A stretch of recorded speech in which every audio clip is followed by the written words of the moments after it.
What's up? What's up? How's it going? Guys, welcome to another episode of the Viall Files. Very excited about this episode.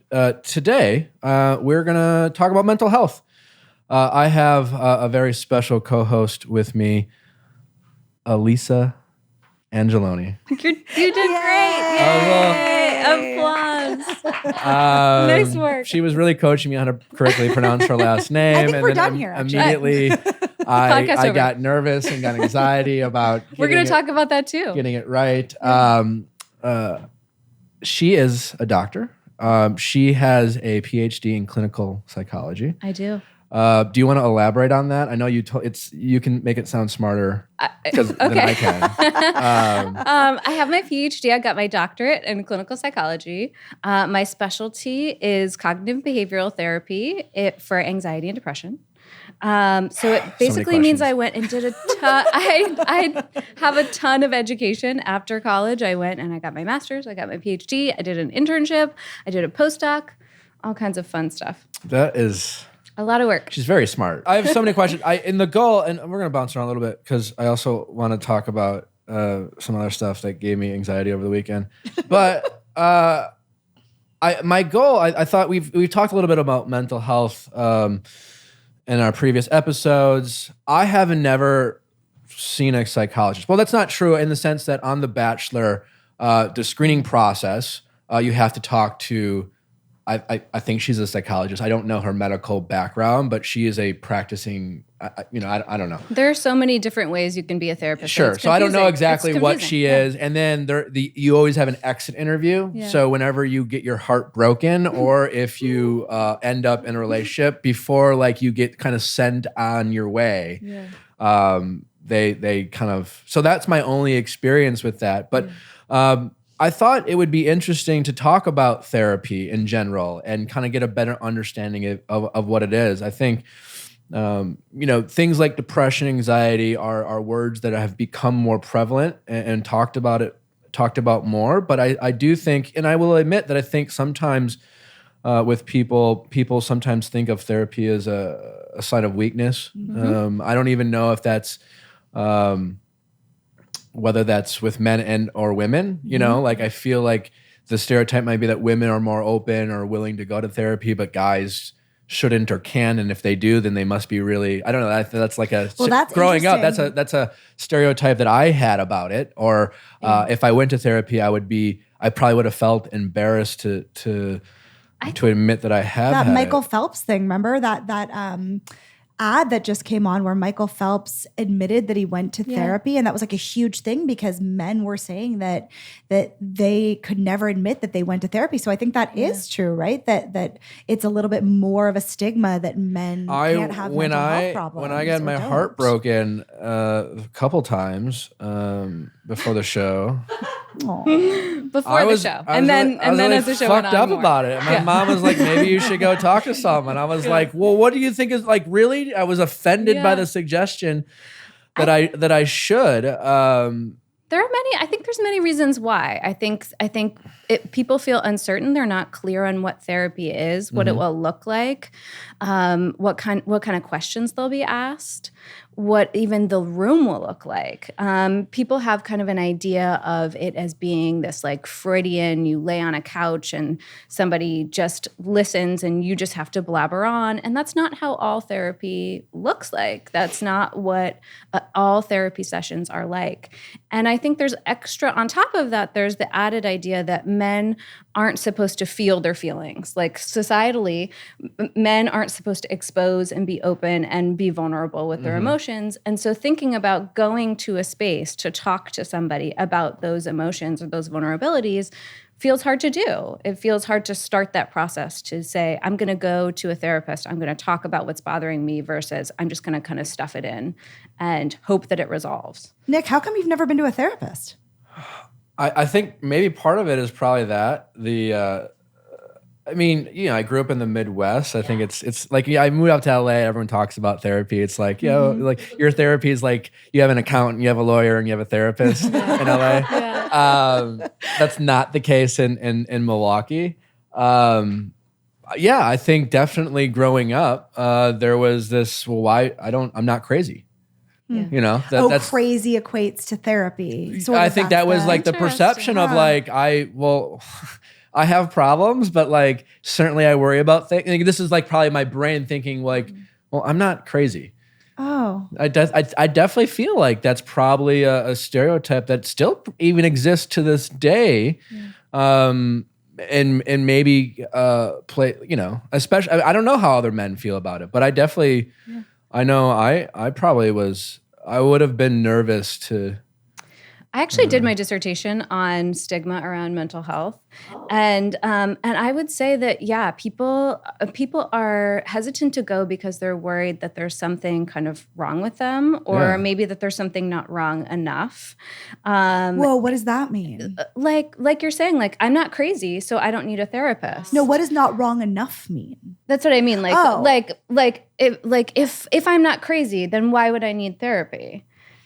Does that make sense? Kind of. Like it makes it real sometimes too. Like they have the perception that the only people that need a therapist are people who are clinically, you know, super, super, super depressed, like they can't get out of bed, or they can't go to work, or they are schizophrenic. You know, there's plenty of reasons that people... Right? Like I can figure my shit out. So like...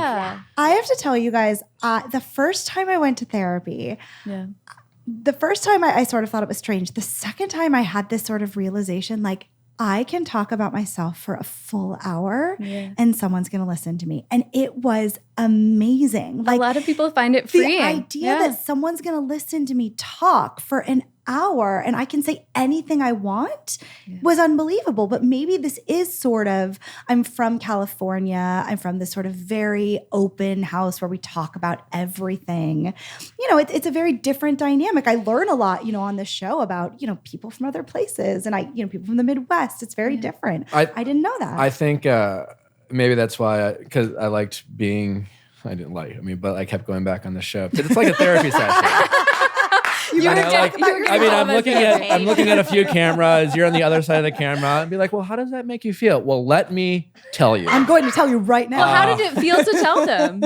No, it's funny because when we were, I had this conversation with Chris Soules after my first time on Andy's season, and he lived in Iowa or lives in Iowa and Chicago. I was living in Chicago at the time, and he came to Chicago and.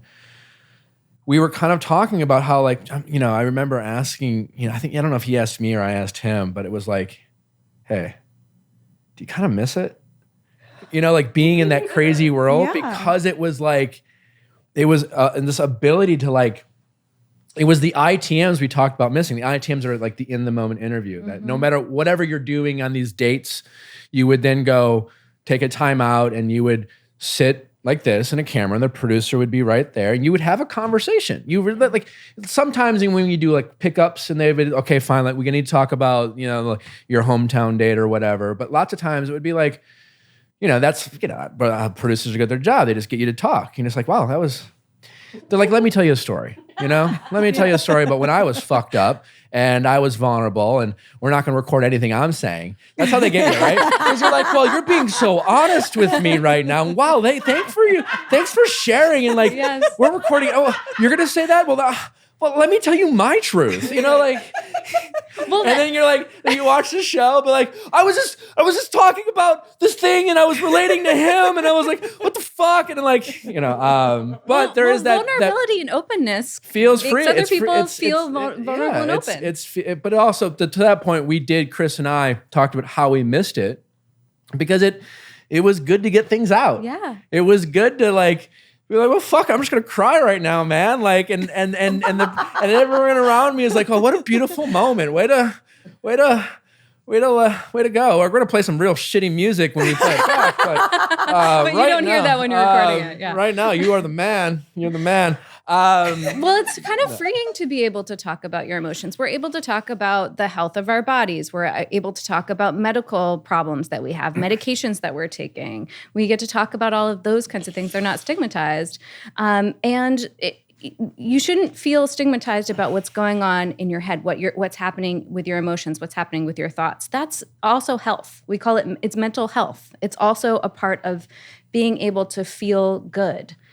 Yeah. Well, I also think about too, as I became more aware of things like mental health, like why I started Natural Habits with essential oils when I started using them, because I was just like riddled with anxiety. My sister's a holistic nutritionist. I've talked about this, and again, before I go see a therapist and before I medicate myself, I was trying to find alternative forms of helping myself out. But at least just the concept of people are so they're so fine with things like diet and exercise, right? So your physical well-being, your emotional and mental well-being, it's the concept of I'm going to exercise and eat right to be physically healthy and feel like my best self. Everyone gets that, but you can do things to make sure you have the best emotional well-being and mental well-being that takes work. Like exercising your emotions in your mind is quite honestly probably no different than making sure you have a six-pack abs. You could have the six-pack abs and kind of be emotionally fat or emotionally malnourished or whatever. Malnourished might be a better right. It's probably more of that. I'm rich with emotions, but I do think, and that's kind of why I wanted to have this. Just kind of break down those walls of the stereotypes of what can we do to improve our emotional and mental well-being besides using Natural Habits essential oils, of course. Of course. But yeah, in addition to and breaking that down and just kind of having that conversation, because I talk about my anxiety a lot. Growing up, I would I always joke because if people ask me if I'm an introvert or extrovert, and I honestly don't know. You might be both. Because at times I can be very extroverted. I like crowds sometimes. I love a big city. I love the energy of people.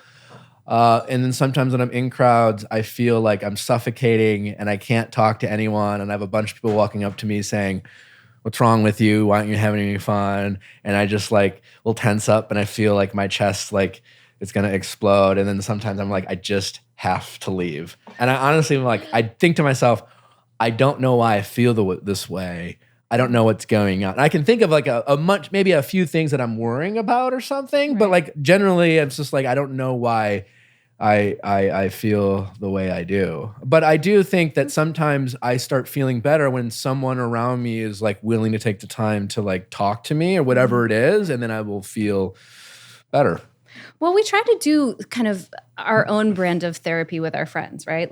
We try to talk to our friends. We try to talk out our emotions. We try to talk about experiences, situations. And sometimes you just need a kind of an outside eye and somebody who has other kind of coping skills.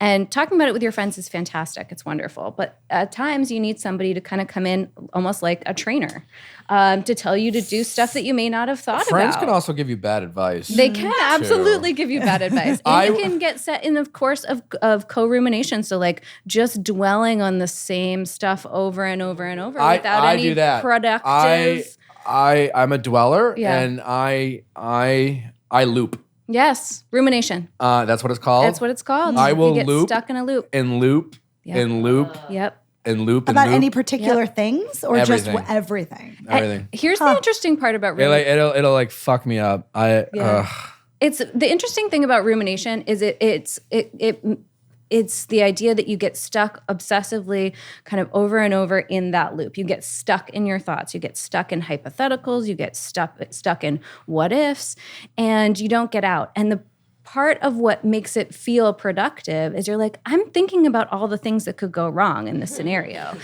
This has to be productive, I plan right? for the worst all the time. Yes, but does the worst ever really happen? Of course not. Also, none of it matters. Does worst ever? So we're spending all of this energy. I'm a kind of a hypochondriac too. All right. I think so. All right, we're getting it all out. I like it. Only about things that can potentially kill me. What's weird is I'm not a germaphobe. Okay. I bite my nails. I never get sick. I'm not I'm kind of messy. The first time I had sex, I was certain I had AIDS. Yeah. I was well, I had sex. I have AIDS. I also was certain. First, it was grew up very Catholic. Catholic guilt's a real thing, Very real. And the only the only way to not get pregnant or get an STD is abstain from sex. So as soon as you like, that's like some shame and guilt. You do it. You're just like, I'll never forget. And then I was definitely a warrior. The first time I'm thinking about this story, because also like trying to get a girl pregnant, or not trying. The opposite. I didn't know that you were there. So many little nicks running around the world. I am now. Not. Are you? You're trying? I know. I want to. This is so exciting. I know. I had a conversation recently. I was hanging out with a younger lady, and what does that mean? Wait, there's hold on.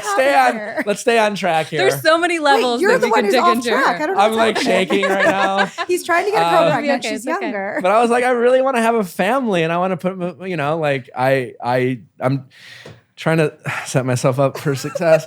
Anyways, so this is my looping in my neuroses, even from an early age. Okay. And I'm a worrier, and I think of the worst. And so, when I have younger siblings, I can't believe I'm telling this story. I was still a virgin, and so I was like 17 or 18, and I would have to babysit sometimes my younger siblings, and babysitting for me was just put on a Disney movie. Yeah. So I'm a parent, and sometimes for me, caring for my child. And as a horny teenager at 17, I was a senior in high school. I think it was junior or senior, I don't know. And there's this girl we were messing around, we were messing around buddies. And and earlier in the day, I enjoyed the company of myself. That's a great way to put it. And I to completion. And thank you for that extra information. Well, it's important. It is important. It's important in the story. I understand. It's important in the story. Yeah. And, like any normal person, I was pretty like washed my hands and shit, whatever. And maybe like 8 or 9 hours later that night, she came over. And while my siblings are watching The Lion King or some shit, I take her up to my bedroom and we start messing around. Mm-hmm. Go all the way to third base. Different than Sue, by the way. This wasn't Sue. Yeah, great. But I think this is after I learned. Anyways, we're putting our hands in places like I don't know. And basically, we finished. Like I don't know if we actually finished, but we stopped going to third base.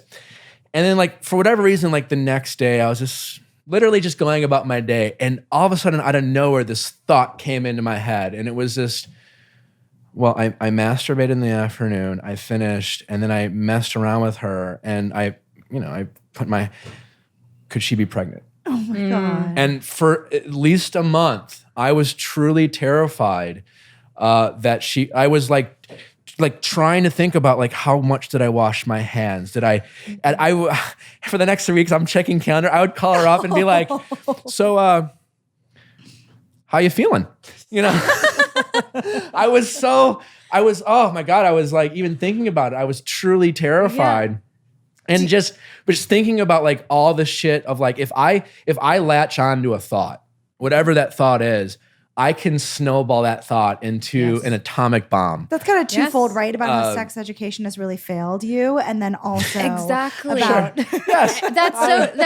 I mean, I think more about like I can get that thought, kid, yeah. or just like watching a movie about like someone who gets sick of cancer, and they talk about like symptoms, and I'm just like, my back does hurt. Yes. Like, it's even harder. Next thing I'm a WebMD. It's even harder in the age of being able to like look that up. And it always goes to the worst case scenario kind of place. It's like, it's cancer. It's this, it's that. Like it's a bad idea to Google yourself. Yes. I try, tell me about it. To self-diagnose is not always the best idea. But WebMD is always cancer. It's always, no matter what. In every single one. It's always it cancer. all leads back to cancer. Cancer and AIDS. Yeah, always. Yes. But so are you sure you're not Jewish? I feel like you're one of my people. Like I feel like this is just what we're learning. I have yes, the yes. You've got the guilt. Yeah, you've got guilt and like hypochondriism, like being a hypochondriac. My grandma, not Phyllis, my grandma, she's a doomsdayer. I think it comes from that side of the family. Yeah. She's super Catholic. Which is great. My grandma would go to holy hour every day. And at the time I thought every day, I didn't know what that was. But holy hour is something she just did. It was for an hour, she would go to church and pray for an hour. She made it up? I guess. She called it her holy hour. We bought into it. And I was like, Grandma's going to holy hour. I'm like, that sounds intense. But like, and then like every other week, she'd have like, give us this VHS tape of like, you need to watch this. And it was basically about the end of the world. Oh my God. There may be some seeds in there of where you started thinking about the worst case scenario. I love my grandma. But she would always pray for me. And she's also very, she's one of my biggest fans, and she's great. And when I did did I do Days of Our Lives? Which soap opera did I do? A soap opera. She was very thrilled. I'm sure. Well, I think so. Anyways, what you're talking about is rumination. What you're talking about is worry, and when worry gets out of control. Right? All the time. Yeah. So you're talking about you can find a little seed of something that might spark some anxiety in you. And then you keep rolling and rolling and rolling. You keep swirling and swirling and swirling around it where new things are coming on board. And you're thinking about new ways you should be scared of that. You should be fearful. It's going to be the worst. And you start thinking, what is possibly the worst case scenario? I need to be prepared for the worst case scenario. Very much so. And part of the problem with that is it's not productive. It usually doesn't really get you anywhere. And it feels productive it's like a in the rocking moment. Chair, something to do, but doesn't. Yeah, and it feels productive in the moment. It makes you think, I'm figuring it all out. I'm making sure that I'm prepared for whatever happens. Putting a plan together. And the problem with that is when we get stuck in it is that we are actually just feeding the anxiety, and it's just getting worse and worse and worse. We're not touching the thing that we're actually anxious about, and we're not touching the thing that was the seed that made you fearful. You're just swirling and swirling and swirling around it, considering the worst case scenario. And when you actually think about what the worst case scenario is, then thinking about what would I do if the worst case scenario actually happened? Would I be okay? Would I be able to cope? These are things that we forget when we're stuck in that loop. Well, that's what I do. I think of the truly worst, and then But what is the truly worst? I'm such a hypocrite too, because I always tell people just like that nothing really matters. Just like, and except for like death and taxes. Yeah. So I was just like, well, anything that can kill me, right? And I just assume that at some point, like I'm just waiting to wake up one day and die. Waiting to wake up one day and die. Huh. If you're someone who's truly like trapped in your head with like compulsive thoughts or something like that, is it possible to connect with someone else? Like, I mean, if Nick is looking for a girlfriend, but he's sort of swirling around in his own head, because this is all fascinating. Like, how do you then listen and connect with another human? Well, it's hard to attend to somebody else when you're thinking about all the worst case scenario things that could be happening. It's hard to, the energy that you're spending there is not energy that you can spend anywhere else. Of course. But I do think my singleness sometimes plays a role. I'll have time on my hands to ruminate. No. Yeah. Well, I think dating. What do you mean? No, you disagree, or you're being sarcastic? No, I disagree. I don't think that we should think like being in a relationship is going to fix our issues. I don't think he has it's too much time. I don't think it's. But I think you actively need to work on it. Like I spend an hour every morning working on my mental health because I'm the same way, Nick. I write for 8 minutes, then I tear it up, and then I meditate, and then I say mantras in the mirror. And I have to because I'm just like Nick. I go over and over, and I have to like train my brain to not be like that. And it requires practice. Well, And so it's good that you do it every day. And I think there are two ways that you can kind of look at anxiety thoughts. One, you can say, what am I really feeling anxious about? And that's kind of probably what you're doing when you're writing it down. And then when you rip it up, you kind of decide, okay, I don't need to have this. And that's kind of a symbolic way of saying, I don't need to buy into this. These are what they are, but I don't need to buy into the thoughts. And in cognitive behavioral therapy, the way you think, the whole idea behind it is that the way you think impacts how you feel. And that can be said in any kind of situation. So how you think about, say somebody asks you on a date, you can take it one of three ways, right? You can say, oh, I like getting to know new people. That'll be fun. That would be a positive way that you would feel about it. I do that sometimes. You do that sometimes. Another way would be like, this could be good or bad, but I'll do it. That's more neutral. I also do that. Or it could be, I I'm a failure. I'm miserable. Nobody will like me. This won't go well. And that's a negative way of thinking about it. And that perspective that you take on it, it really colors how you feel about it. And so the idea behind cognitive behavioral therapy is that you identify what that thought is and you say, okay, if I'm saying this is going to be miserable and it's going to be awful and no one will like me, what's the accuracy of that? Like, is that actually true? And another way of dealing with those thoughts is saying, okay, I had that thought. It's not serving me. It doesn't make me feel better. It's not useful. And when I really look at it, that's not true. I have tons of people around me who like me. I've had other people in my life who have liked me and I've had relationships with. And so I don't need to buy into that thought. And that's probably what you're doing when you're ripping it up, is saying, I'm not going to buy into this. This isn't something, just because I have the thought doesn't mean that I need to accept it as something that's real and rational for me. Well, yeah, I think that's a great point. As I've gotten older and people ask, when I'm at my worst, I try to do selfless acts. I found, at least with me, when I am my worst, I'm having selfish thoughts. And by selfish, I mean like I'm just thinking about my needs and what I want or my insecurities and et cetera, et cetera, et cetera. Especially when it comes to the friend thing, or whether people like me or don't like me, or the person who ghosts or whatever, or just people don't meet your expectations. Yes. And by like that could just be like every interaction you have with someone, there's an expectation of, especially when it comes to, I struggle with, I'm a very loyal person. Loyalty matters to me. And it's one of your values. It's a value of mine. And I put a lot of weight on that. And other people don't. So like I'm constantly get disappointed about that. I have to remind myself that everyone has their own shit and we're all being selfish with our thoughts. So even though I'm offended or hurt or think that their actions are a reflection on how they think about me or myself as a human, I just remind myself they just don't give a shit, which is helpful in a sense that like we all have other shit going on. It's not and I remind myself that too. Like sometimes it'll happen where we'll be like, well, this bothered me, and you'll have a conversation and be like, oh, well, I just was doing this. You're like, oh, I just thought you, oh, great. You know, I almost killed myself thinking that you thought this about me. I think it's like, great. I'm glad I didn't. So, glad I checked. It's really hard when we try to look for meaning, like with ghosting, right? Like we try to look for meaning. We're like, why did that happen? And human beings are special in the way that we can think about the past, we can think about the future, and we can kind of synthesize those and consider all of those things.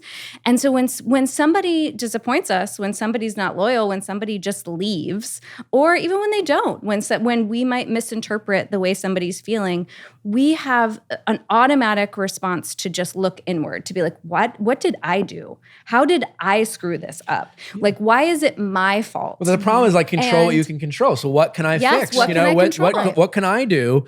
That's the problem. Like, I try to be self-aware. I do realize that I think sometimes my attempt at self-awareness is a defense mechanism to, if I can beat you to the punch in terms of judging me, then I won't be judged. You know? But I might say that you it sounds like you probably judge yourself anyway. Oh my God. Yeah.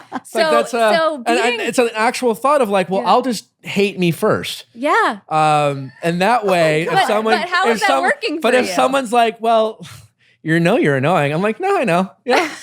Yeah. I know. I told myself earlier, you can't, you know. We can accept a diversity of the way people think of us, but I don't think you have to buy into the idea that you are annoying. You may be annoying to some, and that's more neutral and realistic. Like, not everybody likes us all the time, and we're not everybody's people. Like, you know, sometimes I meet people and they're like, oh, yeah, you're not my person. And I feel the same way. Yeah. And I find you very dissatisfied. I mean, there's sometimes when it's like guttural. You can feel it. You meet somebody and you say, you're just not my person. Like, you're not my kind of people. And that's okay. I can be a big personality at times. And sometimes if I just let myself be myself, I will leave situations, like groups of people, and I'll sit in my car and be like, all right, what just happened? Like, how Well, then you're getting into reviewing and worrying. How was I? You're worrying. You're getting into rumination again. Are they talking again. about me? Yes. Like, wow, that... Yep. Was I funny? Was I interesting? Would they bring me back? Was I a cool hang? Was I a bad hang? Was it like, well, that rumination it again. sounds really exhausting to me. It is exhausting. It's an exhausting cycle. Do you feel exhausted by it? Yeah. Is that social anxiety that he's talking about? In part, yeah. Is like the idea that you're worrying about the way people think about you. And it may not show up in every atmosphere. You might feel like you're experienced in one setting and you're like, okay, I'm cool with the social setting there. But at the end of the day, you're thinking, what are they all thinking of me? Do they like me? They probably hate me. I'm imagining you have some negative thoughts when you're considering whether they like you. Yeah, you're not like, have you seen the movie Anger Management? Very long ago. I haven't even seen the whole thing. But okay, good. I'm glad you brought it up. Life is I'm glad you brought it up. It's his mantra. The opening scene is Adam Sandler on an airplane, and they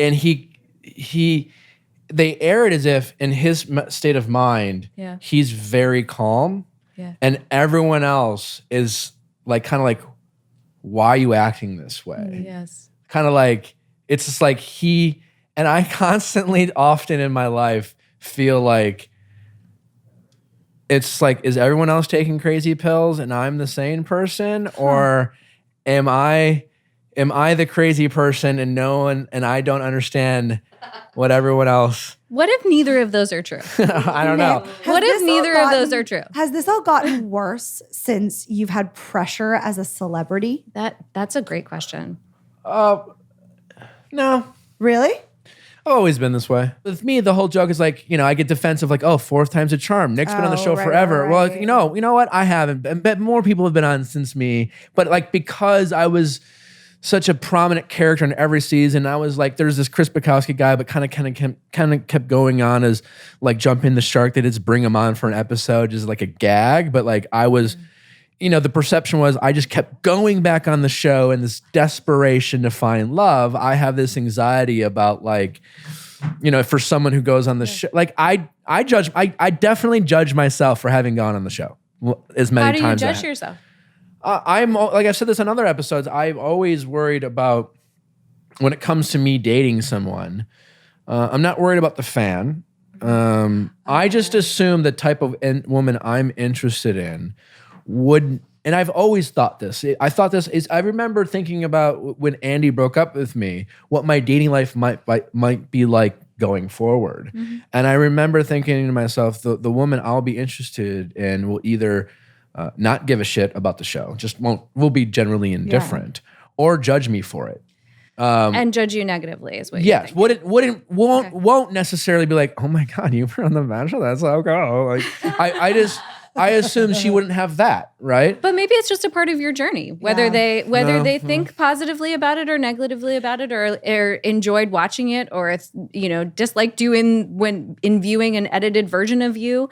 I just assume that I have to like part of your journey. Explain myself. I know this is such an easy thing to say, but like, do you think that you care too much what people think about you? Like, because... Of course. I also say what other people care about me is none of my business. I really try to... It's such an easy thing to say, like, who gives a shit what people think about them? But like, truly, at some point... Here's what I always thought one of my problems was. Because my dear friend Ben Higgins, everyone, the dear sweet... I know of him. Are you saying that in a real way? Is he? Yeah, he's a good friend. Oh, okay, I don't know. He seems honestly. like a nice fellow. He's a really nice guy. Yeah. I will sometimes criticize Ben of always being on. Yeah. He's very safe with his words. He's a natural politician. I don't even mean that as a bad way. He's also incredibly genuine. He isn't full of shit. He is a very genuine person. When you hang out with Ben privately, I've enjoyed it because sometimes he's a little bit more dark. Not even, sure, but like, I want it to be a little bit more I don't even want to say more real because he is genuinely a genuine guy. Yeah. But he is very self-conscious about making sure he's not offending anyone. Yeah. And he does it sincerely out of respect for people. Mm-hmm. I, on the other hand, kind of have this like, well, fuck it mentality. I'll just say it and I'll worry about it later. And then I fucking like opine over about like what I did say and then worry about it. And rehearse and think about what you could have said just better. Like, why don't I just like fucking play it safe like Ben? And then that way And then I have one thought of that as thinking about psychology in that way. I have another thought about that as viewing you as the Bachelor. In the Bachelor series, I enjoyed the fact that you kind of said what all of us were thinking. You were not afraid to be a little snarky. And not afraid to call it like it is. Generally, I'm proud that I did that. Yeah. I don't have regrets, but at my worst, I will let it bug me. Yeah. But maybe you were being genuine and maybe you were being yourself. And maybe people will see that as genuine and kind of like, I enjoy a snarky, let's look at this and see what's wrong and what's good about it. And a critical eye versus a politician's kind of eye like Ben does. Well, not that it's Ben and I have talked about this because you truly don't know what other people are experiencing too, because like the average fan will come up to me with something that's sensitive to me. And we joked about this last week with Nikki, is a fan who will come up to me and in an attempt to trying to really relate to me will say, I have always liked you. Yeah. I've always liked you too. Like, does that make you feel bad? Or people be like, I don't know why everyone doesn't like you, but I do. I'm sure that could probably be said of Ben and Crystal and all the other ones. Well, and I'll be standing right next to Ben and be like, oh, you are the sweetest. But then and this happened, I was next to Ben, and then what Ben will get is, I never thought you were boring. So he's got a whole nother Ben and I had this conversation where it's just like, I'm worried about like everyone thinking Ben is perfect and like I'm. What if you not being perfect is what makes you interesting attractive? It is what makes him interesting, right? I'm just being honest with my thoughts here. I appreciate that. Did you? I have a question about The Bachelor though. Did you have a difficult time being the Bachelor because you couldn't really be critical in those moments? You couldn't. What do you mean critical? Like I feel like part of what was so intriguing about you in The Bachelorette was that you could kind of say like, this guy, I don't know what he's into. You could kind of give some comments. On Paradise, I gave a lot of commentary. You could give some commentary looking harder to do as the lead because you can't do that to the women's suitors. Right. Absolutely. You're not competing with them. Yeah, we sort of get a Greek chorus always on every season. Totally. And you were our Greek. Yeah, you were our Greek chorus. Someone emerges as the Greek chorus and you were our Greek chorus. You totally were. And yes, it comes across as judgmental then with the women. Yeah. And you have to be careful around it. It's harder to do. And like I ultimately was cast as the Bachelor because of the success I had on Paradise, and I had success on Paradise because of that and my ability to like bring some comedy to the Paradise. Hard to do as the lead because it kind of comes across as extra dickish. It does. Extra dickish. I mean, if you're saying like, I'm not really sure if I'm into this woman, and you almost kind of can't say that, I imagine. Right. Like even if you're kind of not into somebody, it's hard to do. Right? We'll talk about Hometowns is the perfect, always at this point of the season, when people are sincere and it's just like, you're about to tell me you're falling in love with me. And what I really want to be is like, really? Are you? Okay. We've hit the right date where you're supposed to tell me. Yeah. Well, here it comes. Yeah. 3, 2, 1. I'm falling in love with you. Did you feel pressure to do that too, though? Did you do that? No, as the lead, you don't feel that pressure. In The Bachelorette, did you do that? No. I mean, and again, I do think there are some people who are getting sucked into the atmosphere, and there's some people, and it's always that, like Cassie's a perfect example. Is I remember thinking I could tell Andy I'm falling for her certainly, and I certainly probably could tell Andy I love her because losing but I was just like, I'm not doing it now. Mm-hmm. I'm gonna wait. I want it to be special.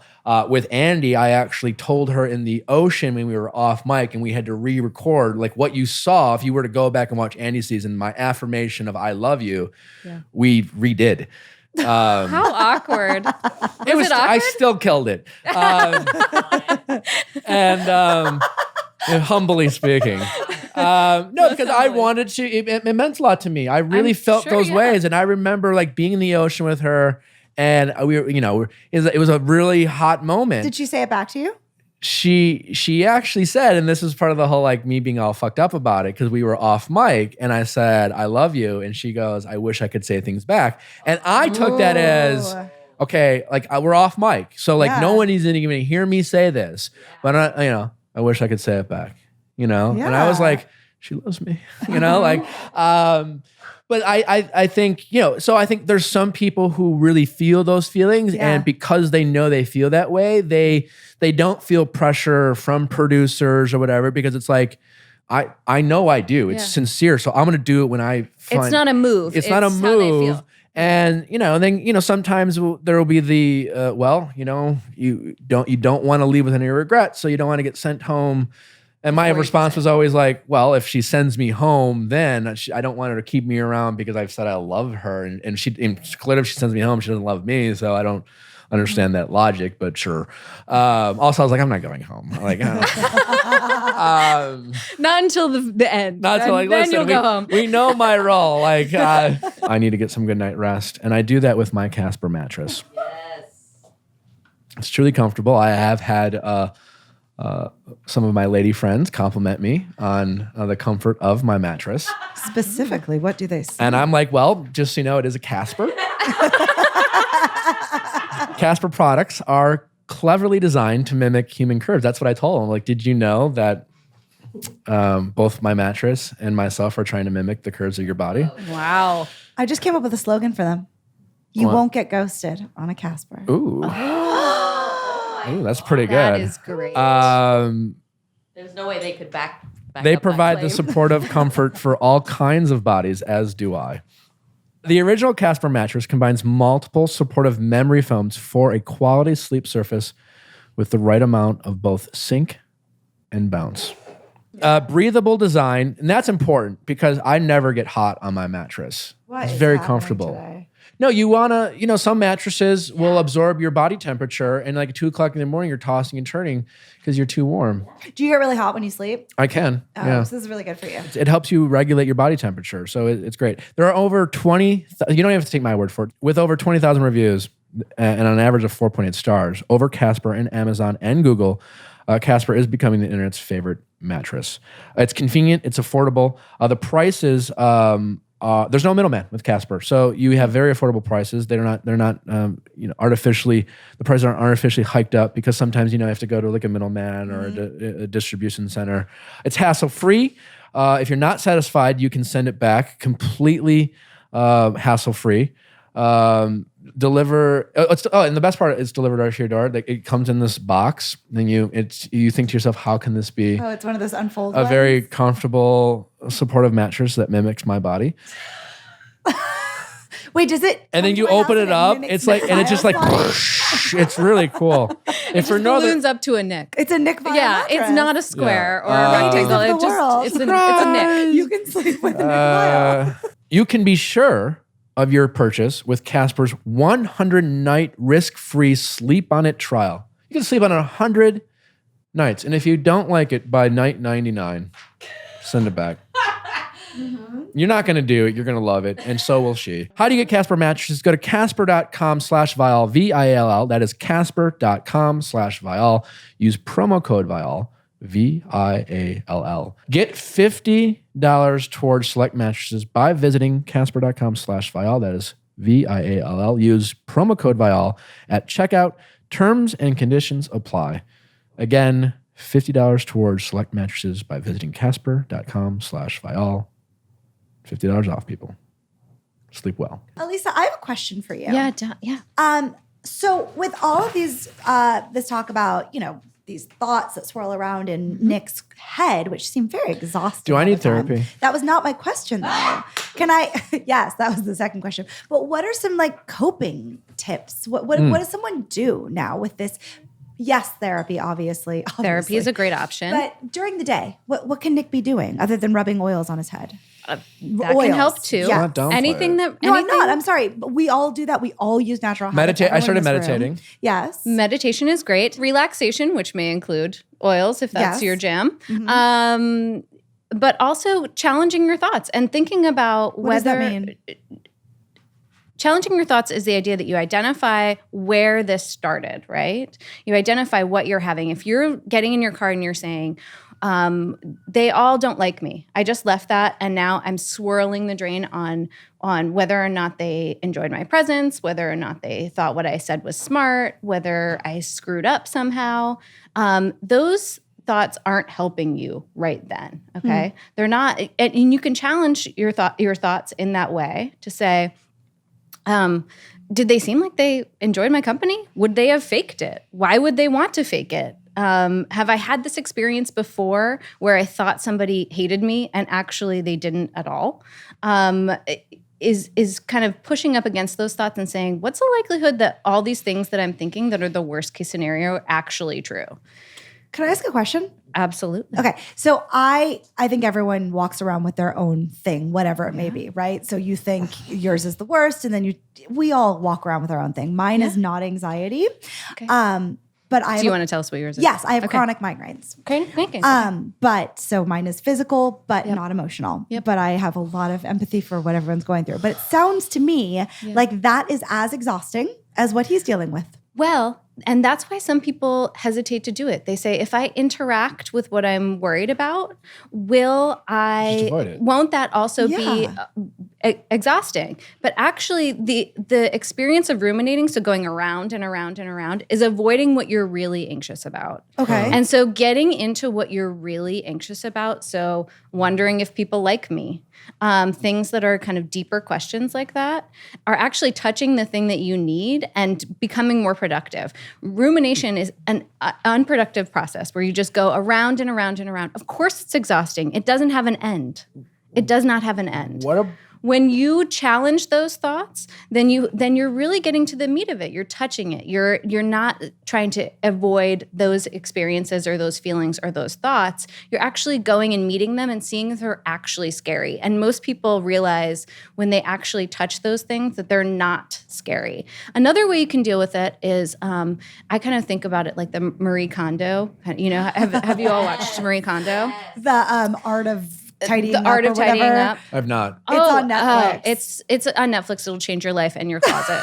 And Actually, it'll give me anxiety because I'm so terrible at that. Well, it'll just make me be like, yes. Well, so that's how my life could be. Marie Kondo has this idea that you kind of like take out all your stuff. I'm a minimalist it all that out. way. So there you go. You take it all out. You put all your clothes on the bed, and then you pick up each one and you think about, you observe it, and you say, does this spark joy for me? You can do that with your thoughts. You can take that thought and you can say, I'm thinking in this moment, nobody likes me. Is this useful to me?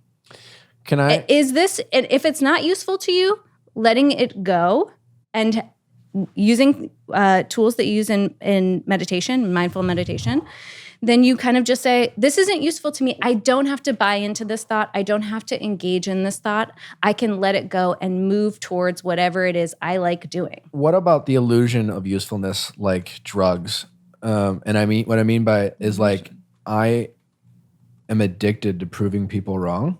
Okay. So the idea that someone might not like me or have an opinion of me that I think they might be misinformed, I definitely get off on proving people wrong.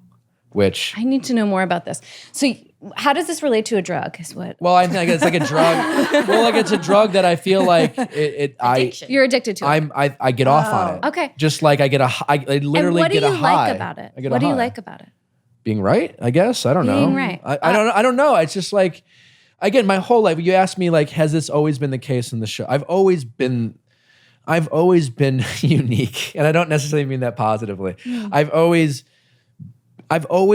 been myself. I've always been able to be myself. Like, I also hate it when people say unapologetically yourself, by the way. I understand that. Why? Yeah. Because I think sometimes we should apologize for being ourselves. I think you can be authentically yourself. I think it's sometimes a scapegoat. Like sometimes being ourselves, you can be rude. Like sorry, not sorry. Yeah, sorry, I'm sorry. Yeah. Like You should own your problem. I'm apologetically myself. I think it's important to be authentically yourself. Be who you are. And sometimes being who you are, you might accidentally run some the wrong way. And I think it's important at that point to be like, my bad. Yeah. I was kind of a dick. If you own your mistakes, you own your mistakes. Then what's the problem with being a diverse person? Not everyone is going to like us all the time. Sure. We're not always going to be on and in the most positive, amazing, wonderful mood all the time. Sometimes, and that's okay. I think it's because I've always.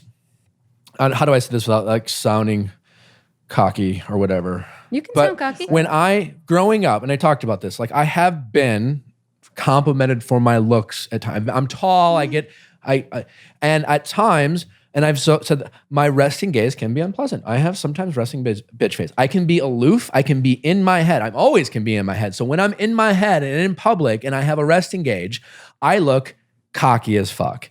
I do. I look like I don't give a shit about anyone. I do. I know that's the perception I can give. And I know throughout since I can remember, I've had people accuse me of being cocky, and I'm very confident, but like, and so like I will have, and so as long as I can remember, I'll constantly people tell me this, or they'll say I'm a jerk, or they'll all these things, and so like I know who I am, and it's become this like drug. If I want to take the time to like show someone who I am, to get them to be like, you know what, I thought this about you, and now I think that. And it's ironically the fact that I happen to be the villain on my first season, or I was a polarizing character. It quite honestly, ironically, played into the character of my life of having people think one thing about me, only to over time, if I wanted to let them in and get to know me, to show them a different side and have them say, I didn't like you, and now I do. And it's something I've become addicted to. What's wrong with the process of somebody not liking you initially and then growing to like you? Nothing, but I'm saying I get off on it. But maybe you get off on it because it's a part of the process.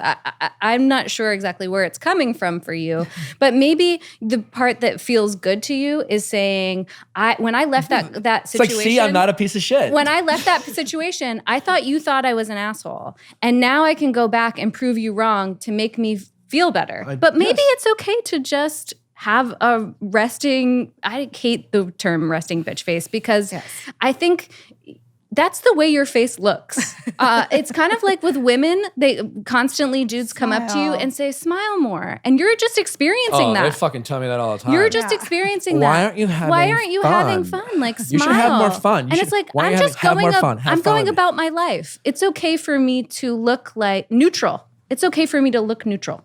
So I think the judgment you're placing on yourself is you're trying to pick up on what everybody else's perspective is and what you think it is, and you're skewing negative in what you think their perception is. Right. Sure. And it also plays into, you have been on television. It was a part of your character to be the villain, to be to be the cocky guy, right? And so when people buy into that, they might not be buying into what you really are, genuinely are. They might be buying into an edit of what you were on television. And you don't have to prove them right. You don't have to prove them wrong. Right. You can just be the person that you are without having to worry about how you affect everybody else's perspective. I try my best. Yeah. I think that maybe if you were to ask more people, when you met me, and I just wasn't happy in that moment, I was just kind of like neutral and there. Did you think I was a raging asshole? And I bet most of them would say, no. I thought you were just a guy drinking a coffee or thinking your thoughts. I never want to think that. Well, I mean, because or reading the paper or walking down the street. You don't have to be happy all the time. Well, to be liked. Sometimes I feel like I do. And there's a problem in that. Because I've had comments, like I haven't even read it like on my Instagram or whatever of like, I saw him at a grocery store. He looked like he wanted to kill himself, so he must be a jerk. Well, I think I'll be like, fuck. There's an interesting component of that's about social media. Like, we always present our best selves. Right. Nobody's presenting pictures of themselves frowning without any makeup on, or in the shittiest of scenarios. So we're used to, at this point, of an outward presentation of everyone as their best presentation. And that is not healthy. I do believe in self-improvement, and I do try to be self-critical, not necessarily to just pine and get myself anxious. But if there's like a moment where I could be better, I'm just like, hey, could I do like feedback. I thrive off of feedback. But is it possible that people think that you're good in the place that you're in, even if it's not your version of what is better? Like, you'd like to get better. Great. But the way you are right now, is it possible that for a lot of people in your life you're already better, that you're already good? Yeah, I mean, I think for the most part, yeah. Yeah. Yeah, I mean, also, I'm like fine. I'm fine. Well, it's minimal. Okay, yeah, you're minimizing how you feel, though. I mean, you've told me that every day you get stuck in these ruts of what you think people feel about you, and then it doesn't sound like it feels good for you. Well, also, like I've just at a point in my life where I like I'm comfortable being single in the sense that here's where I really challenge too with my dating life is that I refuse to settle. That idea of like I'm not gonna ever get to the point where I'm still like I feel confident about like I feel like I look pretty good. I feel like I'm in like financially I have a very fortunate life and I'm and so like when it happens. But they're also in between all like the micro level of like, hey, I'm fine. And just knowing that I will, like, especially on I'm over the nightlife or the like things I did when I was 22 or 23. Like, it's just not that much fun anymore. Yeah. So like I often actively choose to like lay low and stay in on a Saturday night. Well, that can be filled with FOMO and anxiety. And a lot of my friends are, meeting people and getting married and having kids. And even my friends in LA that I met in LA when I moved here that were single have met, gotten married, and now having kids. And it's just like there will be moments where I just like, fuck, it's just like, at some point this has got to happen for me. And at some point it will. Yeah. And at some point it happened for all those other And I have people. that thought too. But I also know that I'm making life choices that are probably not setting myself up for success. How so? By doing what you like to do on a Saturday night, you're not setting yourself up for success? I mean, I'm saying this facetiously, but like, like Instagram models. Oh, that's just fun, Nick. You're not doing anything wrong. I don't know. Like it's the debate. Like you date Instagram models. Is that? I'm slightly I'm kind of kidding. Yeah. But like you have a sex life. What's wrong with that? Well, I'm just saying, like, if I were to get asked to go out with a girl who is, let's say, 23, 24, who that's considerably younger than me. Is that somebody that you want to date, or is that just somebody you want to have a casual relationship with? Well, the thought process in the moment of getting this opportunity, and it might be, me like meeting them and like I don't know how old you are, thinking, like again, I've asked a girl out and I'm like I'm certain she's 29, and she's like I'm 22, and I'm like fuck, like my point is, but like thinking at a macro level, not to put anyone in a box because you can be mature for your age, and you can be immature, but I generally think that someone who's say 23, 24, there are potential like red flags that we might have, like just different stages in our life, where I would like to have kids sooner than later, and so I meet someone, and the thought is like, it might be a wait. Like I'll have friends who say like, you're wasting your time. And my thought was, well, what else am I doing on a Wednesday? Like I could sit in and watch this Netflix show by myself, or I could watch it with her. Well, here's the thing. What do you value? Like, are you into staying inside, staying in on a Wednesday night and spending it with an Instagram model? Do you want to be doing it with don't think you call him Instagram model. It sounds so shallow. You called them an Instagram model. I was joking around. I didn't call them an Instagram model. But I think sometimes we get caught in this idea of we can't do both things. Like you can pursue casual relationships that are for fun and to, physical needs, and you can also be looking for your partner. Thank you. I feel like that's what I'm doing. That's what I was when I met my husband. You don't have to be doing one or the other. You can be doing both. And I feel like I'm kind of like, and I don't look at it like, well, this is my potential wife date versus this is a potential hookup date. But I am kind of open. Sometimes I'll like meet a woman who's like 29. She's beautiful, and I'm like, oh, and then there's just not a lot of chemistry, and I'll be like, that's oh okay. Man, and then I might even go out with a girl who's like say 24. I'm like, I'm having a lot of fun with you, and you like say interesting things, but like, fuck, you're young, like I have a lot of anxiety about like, my biggest thing is too, it's just like, well, I want to be in a position that if I do meet someone, and I know what I want, I know what I don't want, because I've dated a handful of people, and you kind of like narrow down your focus. I'm not saying I like have to be like, well, let's get pregnant in 6 months, but I would like to be in a position that we're mutually in a place where after a while of dating, we were both really like, I'm ready to have kids in my life, as opposed to, well, I like you, but like, I'm not ready to have kids, which I think for younger people is a totally normal, acceptable thought process. Yeah. And so like, I think about that a lot too. You can have two different dating lives. You can have a dating life where you have fun and you want somebody to watch Netflix with on a Wednesday. And you can have people who you're considering as your partner. And the list that you have of, I want this maturity level, I want them to have, to be interested in children relatively soon. I want them to have, I don't know what else is on your list, but you can have both of those experiences. You don't have to have one or the other. If the casual relationships, if dating a casual relationship is starting to get in the way of your time to be able to look for a more serious partner, then that might be a problem. But why can't you do both? I feel much better. Thank you for making me. Yeah. Can I? I can now have guilt-free. Live your life? I can live my life. Can I go back to something for 1 sec before we talk to Bachelor stuff? Yeah. I thought it was so great that you like so openly talked about your anxiety and all that, because I actually didn't realize how crippling or overwhelming it could be to have such, maybe not crippling, it's probably the wrong word. Nick, you're up and functioning and we're really, really proud of you. Thank you.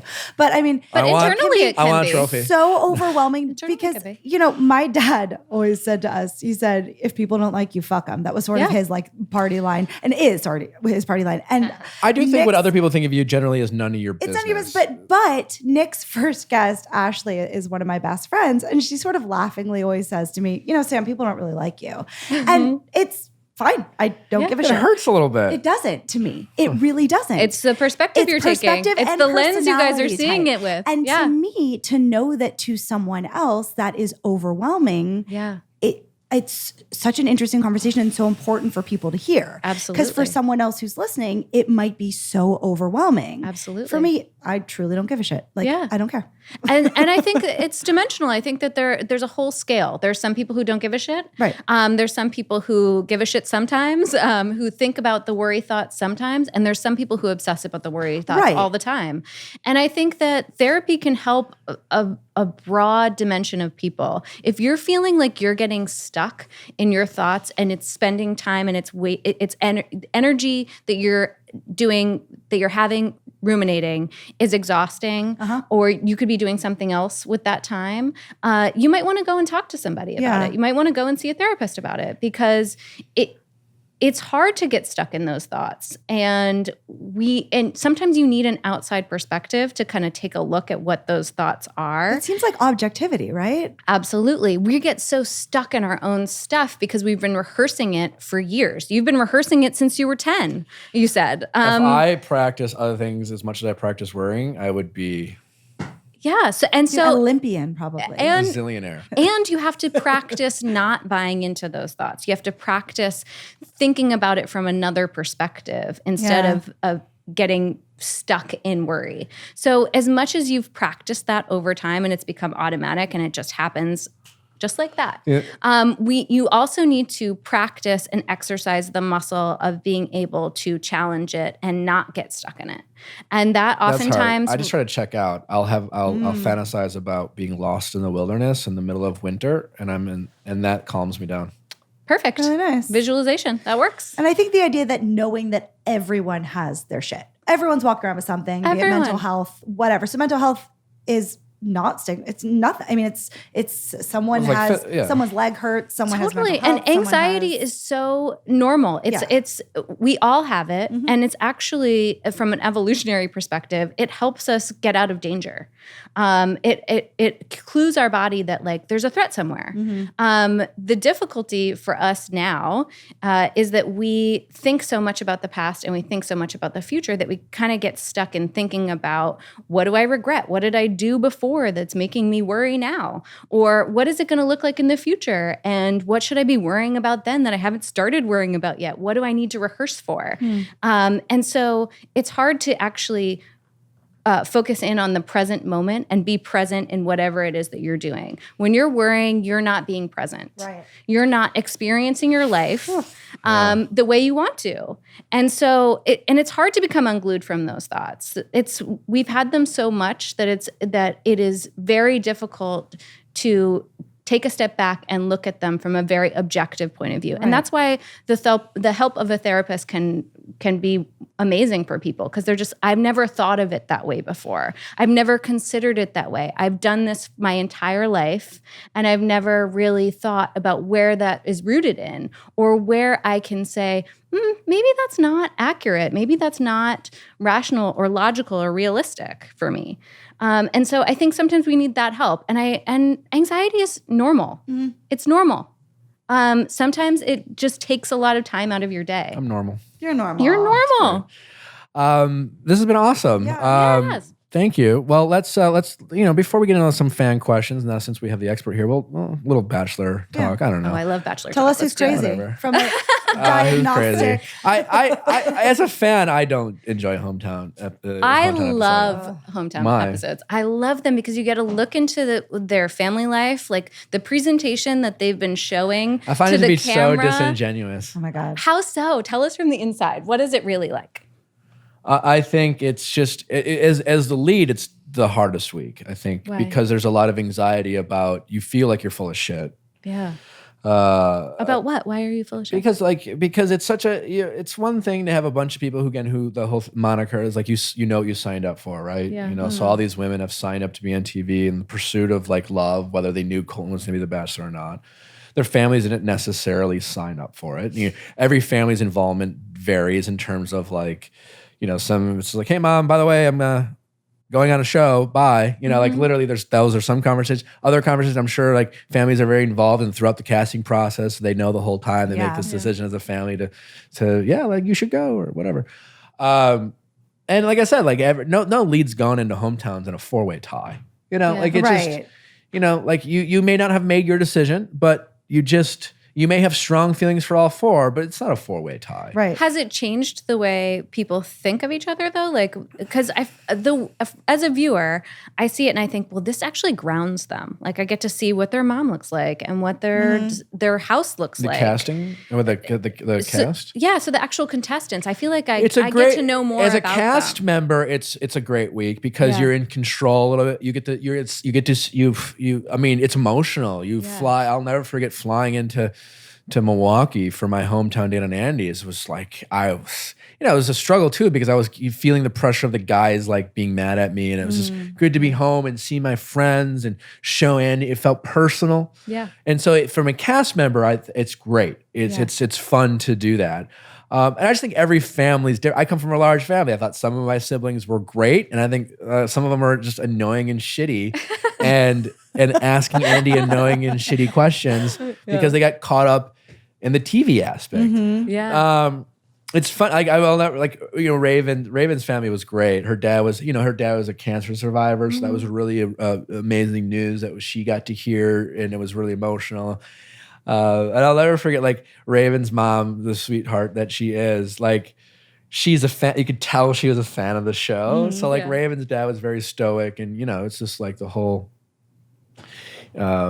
Father, suitor talk, and I was like, I wanted to ask like Raven's mom's blessing too, and like, would she, nice. I know this is crazy, and I'm talking to Raven's mom, trying to be like, and she was like, you kids are perfect. Like, and I was like, you can tell, buying into the you could tell that she was just like excited about the show and excited about being there. It was sweet. I mean, it was innocent, but like she had no objectivity. Like you could tell her mom, like, short of me just like not coming in being shitty, she was going to be like, she was in love with you already. This is great. Like, oh my God, like, and it was really endearing of her mom to do it. But like, that's the part of the show that you just don't know. There's a whole camera crew that infiltrates these people's houses for a 24-hour period, and so when I watch, it's not always their real house, right? Is it not? It's almost always if they can, it is. There's variables at play in terms of there's variables at play, but they always try to make it. But objectively, what parent? Seriously, this is what I loved about last night's episode. What parent is going to say, sure, take my daughter's hand? You've known her for 4 weeks. After she's yours. The interesting thing, I was on my friend's podcast, who they're feminists and with HuffPost, and they kind of lectured me and kind of enlightened me about like, because Colton, this episode, there's a lot of back and forth between saying the phrase, I would love your blessing and I would like your permission. It rubbed me the wrong way. I'm also a feminist. It rubbed me the wrong way. It felt like a dowry, like you're like, and particularly. Well, the historical essence, and this was explained to me last week, is like, back in the day, marriage was a dowry of women were property used as a negotiation. Yes, and it felt like a negotiation. It felt like he was asking, "Can I have her?" And he looked mad when he didn't get permission. Colton? He looked pissed. Yes, but also it was interesting to me from that perspective with Kaylin. There could be behind the scenes there, though. Kaylin's mom is the one that's raised her entire life. And she was talking. Kaylin. Cassie? Kaylin? No, Kaylin. Kaylin. Yeah. Right? Yeah. Huh? Well, her beauty pageant. Her stepdad was like her stepdad's been around for a long time. Since she was 4. But why? So he raised her. But why aren't we asking her mom also? Sure. The Bachelor is very traditional, and they play into the traditions. And that's an interesting debate. I do think the Bachelor probably could do a better job of becoming more less traditional in that sense, and I do think there is a difference between asking for permission and blessing. I get my friends and my women friends who object to this notion of asking their father's permission. It's like you don't need his permission. I do as want to be respectful and to say, hey, listen, as a family, father, mother, yes, I would love you guys to be. And again, knowing, and I think that's a better way to position it too, because you're walking into this house. It's like, hey, I'm dating 3 other people and your daughter. You're going to see me for 8 hours. It's insane to get your permission, but to say, hey, listen, I understand the situation I've brought your daughter into, and there's only so much you can learn from me in this moment. But in this small moment, I would love for you to be as comfortable as you possibly can with the idea that I'm falling in love with your daughter, and I would like to potentially make a lifelong commitment to her. But why and if isn't she's that okay, asked of the mother and the father? I asked every mother and father when I was the Did it air best. that you? I think they aired.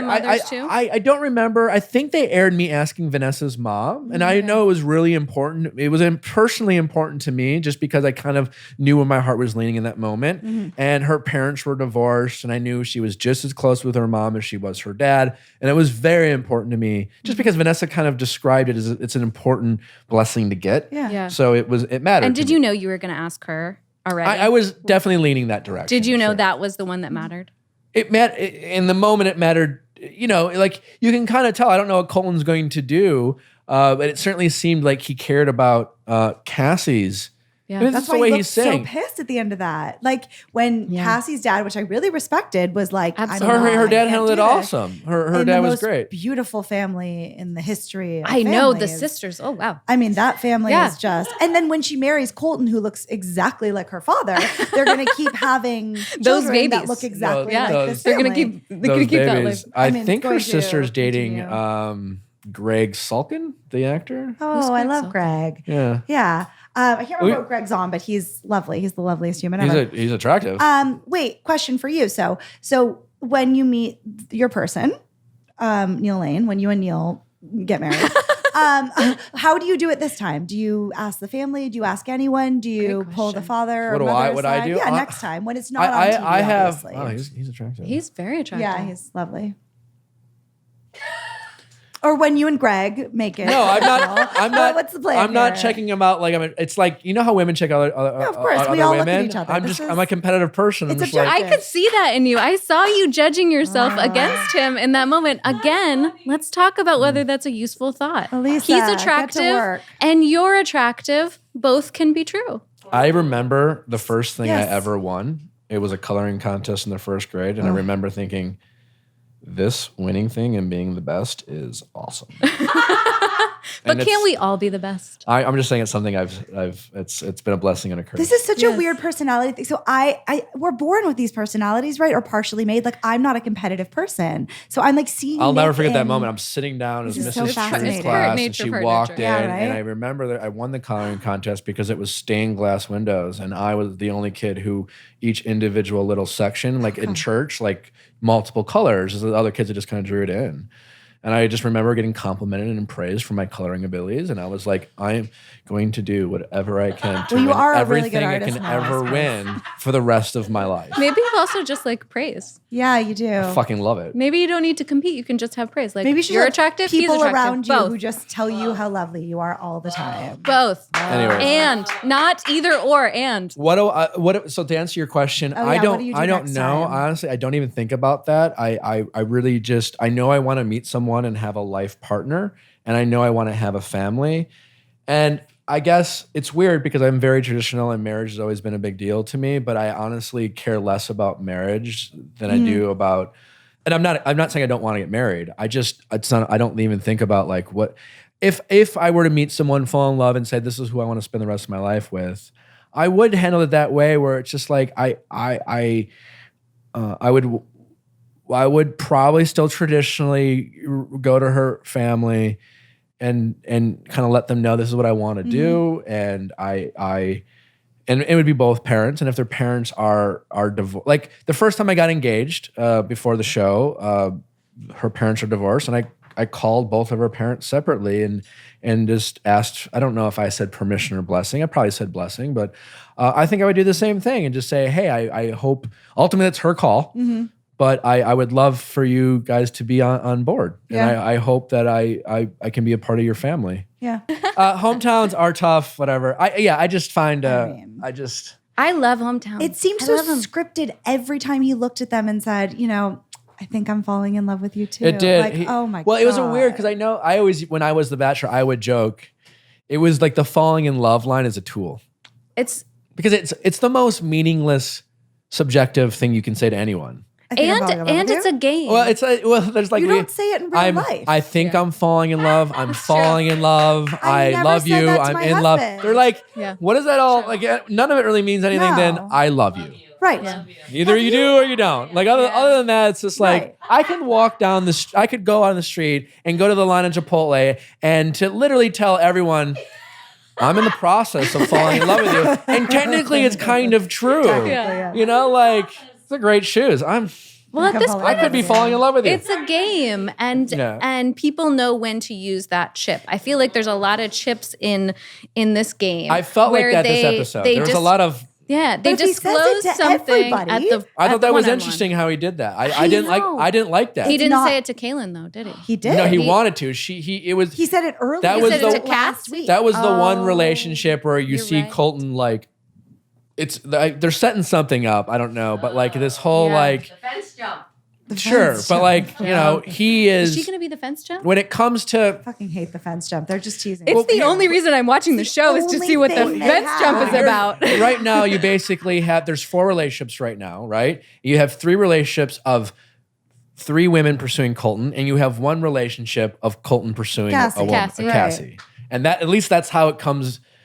That's but what I'm. But maybe Cassie's into it, and she's not falling into the same exact game that she has to play in this. Maybe she is falling. There's for definitely him. things, or of maybe she says this is way too early for any of us to be falling. For any I don't think of she's us. doing anything wrong. There's she's also doing what Peter did on on Rachel's season, where she's like, I really like you, but I cannot get engaged at the end of this. Yeah, I have to be authentic and genuine and say this is bullshit. There's nothing wrong with that. It's also, bullshit. And that can as the lead can fuck you up because there's an expectation of I mean, listen. The more I liked Vanessa, the more worried I was that she didn't like me because it was I know the pressure of getting engaged on this show, and what if she leaves? What if I don't. Rachel's great and Raven's great and there's things I like about them, but I feel differently about Vanessa. Right. But isn't that true in most relationships? Like the more you get invested, the more you worry that they're not. Right. Sure. Or there's this, you raise the stakes. So there's there's greater reward, there's greater risk. Yeah. It just seemed for whatever reason, this particular hometown seemed so scripted and fakey to me. Cassie's? The whole episode, thing. It did. It seemed a bit rehearsed. A league of their own, gracefully and grandly. Like, what is it? I thought it was a particularly a boring hometown episode relative to other seasons. It was so scripted, and then I'm falling in love Dean's with dad. you. And I fell in love with Dean during his hometown because there was a piece where I was like, you're not just a shiny Instagram model. Like you have real things that you've dealt with in your really life. Does. Dean's a great guy. He's a very interesting character. He's smart. I mean, Dean's a friend. I'm biased, but there are layers to Dean. I wonder if people deepen their feelings or don't based on the hometown, like having been in it. Get to know them a little Well, with me, it was always like I was the villain, right, or the polarizing character in Caitlyn's season, and my family is glorious. So even on both seasons, like, oh well, he loves his mom, so maybe he's a decent guy. Yeah. You know, like I've got your redeeming quality. I mean, there was a lot of that when people come up to me like, I didn't like you until I saw you with your mom. You know, she seems like she's. I was fascinated by Hannah's family. I loved her mom's reaction at the table when she sort of went white. No, my favorite line of the episode you reminded me of, she came as a mama's girl, she left as a woman in love. I was like, she was ill. Excuse me while I throw up in my mouth. Ill. Livid. I mean, watching him at the table giving that toast, which was totally innocuous, but something about that toast, like it itched her. Yeah, it rubbed her. Why would he say? I don't know. He was basically like, I'm so glad to be here. It's been nice getting to know you guys. Just nothing. You could see it on. I would have. By the way, being the kind of snarky dick that I am, if I were on the hometown date of being the manner lessons and some girl in the southern like kind of condescending bless you child voice would be like, well, bless your heart. Well, show me how you would eat that roll. I would have Groundhog Days Bill Murray style, just been like, well, is it like this? And shove the whole thing in my mouth. And she'd be like, oh, child, that's not how you do it. I'd be like, really? I don't that know. was a lot. I would have done it like right in her face and been like, who gives a shit? I do think there was a genuine moment in Colton being scared shitless about getting out of that plane. Oh, I loved every moment of that. It was the only time we've seen their sense of humor this whole season. Yeah. It felt like he was being real. When you're falling out of a plane, it's hard to your real fears are going to come out. Yeah, it's hard to modulate and all of your emotions when you're scared out of your mind. But that was a moment where I actually liked him a bit because I feel like he is kind of like the producer's bachelor. Like he feels like he's producing the show. Oh yeah, and how he's talking to people and how he's interacting with women, pulling them aside. And I see moments of both. And gets he mad seems like when a the nice rules guy. don't go his way. Yeah. I think there's something about Tayshia, where she's got I almost feel like she's the third pageant queen. Yeah. She's got this smile and this facade, and I'm not sure what's going on underneath, but there is like something very fakey about her to me. I think this is a situation where she knows she's not it. Colton knows she's not it, and they're both kind of. Well, why would he say I love you then? Because he's saying it to everyone. They're kind of like Why winking to each other. Like there's just understand. You know, I said I assumed that Rachel and Raven knew that I was going to pick Vanessa. So it's kind of like, I'm going to say these nice things. You're going to say nice things back. We'll both look nice. And at some point I'm going to sing it home and just be cool, you know? Doesn't that feel uncomfortable? Yeah, no. And then when it comes to hometown, it fucking sucks. It really sucks because like I got in fights with producers about the getting.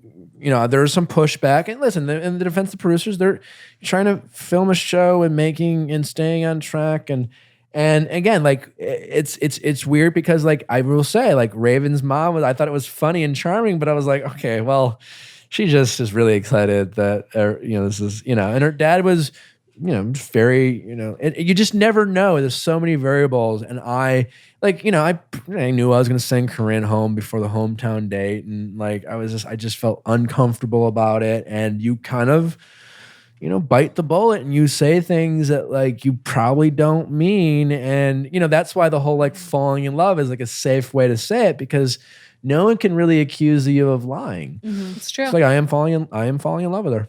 Yeah. And then tomorrow I'm going to realize that I'm not in love with her as part of the falling process. But as the lead, don't you get more flack for that? I mean, we expect all of the contestants, we expect all the women to say that to him, but we expect him to reserve it for when he means the falling in love is Ben got a lot of grief because he said, I'm in love with you to JoJo and Lauren. I see. So the difference was that the falling in love is like the get out of jail. Yeah. And they aired it. I told Rachel I was falling in love with her. Did you mean that at all? Yeah, sure. But it's so ridiculous. Sure, because like I'm falling in with all of you. You're in the process. Nick, we are anybody also you've met falling or in love seen. with you. Yes, Yeah. There were things about Rachel that I loved sincerely. I thought she was great, and I was falling, and I was going to catch myself before I landed, but you were on a 1, whereas real falling in love is an 11. I do think the falling in love line in Bachelor World and in life is in life. No one uses it in life. It's not a real in thing. life, and in Bachelor, it's a red flag. I also think Colton, not to sound condescending, Colton is younger, and I think I said that when I was younger is things I think I'm supposed to say, and I think this is a season filled with a bunch of people who are young. So young. I'm wondering if it's that I'm just getting older and they're staying the same age, kind of like Matthew McConaughey says, or if they're getting younger. Well, the lead matters, right? Because and it's also like it's the pool of like when I was the Bachelor, I was 35, and I had 23-year-olds, but I had like 2, right? Because and then I had more 26 and 27 and 28. And Colton has like half his women were 23. He's only 26. So they had a handful of women, and a woman who was 27 was called the cougar. Yes. I know, it's absurd. Well, I mean, listen, but it also like most men don't date women who are 3 years their senior. I mean, it can happen, but it doesn't happen often. I don't know about all that. It doesn't happen as often. I don't know about all that. I tend to date younger guys. Yes. I'm 39. I said it doesn't happen often. I mean, there's exceptions to every the horror. Every rule. I mean, the horror. How dare? And if you can, you should. But I'm just saying, society, doesn't happen as. That's all I'm saying. It just doesn't seem to happen as much. My favorite thing this season, is watching Colton get genuinely excited about anything. Because he's so scripted and he's so following the rules and he's so wanting to be a good bachelor. He's trying so hard. That's no different than anyone else. It is a little. Feels he does different. It worse because he's not as good at it. He's not as good at it. This is my opinion. It's not yours, obviously. I know, Nick. But as long as you're implying that I was, then it's fine. You can say whatever the fuck you want. Nick, you were so good at it. No, I think he's doing. I have to go back and watch your season. I honestly don't know. I only know you as Nick. Not Nick the Bachelor. Not that great. But when he gets genuinely excited about something, he kind of breaks out of it, and he's almost like he's kind of like a little kid, he's like a giddy little kid. Yeah, I like that. I think every season you see moments of the lead being real and being scripted. And sometimes I am falling in love with Colton. I think you're somewhere along the spectrum. There were moments like I had to do that too. Like I try to circumvent that by just breaking up with a bunch of women on the dates. Surprise, we're breaking up.